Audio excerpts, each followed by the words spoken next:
সেদিন সবাই খোদারি বিধান মেনে দুঃখ বেদনা ভুলবে। কোনো একদিন বাংলার জমিনে কোরআনের পতাকা উড়বে।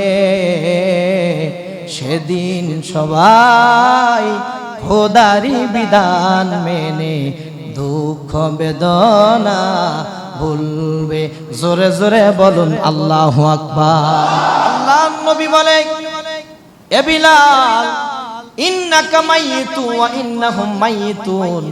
বেলাল রে, আমি দুনিয়ার জীবনে থাকবো না, আমার শত্রু থাকে নাই, কোন রব নবী রাসূল এই দুনিয়ার জমিনে থাকে নাই, আমিও থাকবো না। এ বেলাল, মক্কা মদিনা বিজয় হওয়ার পর আল্লাহ তাআলা সূরাতুন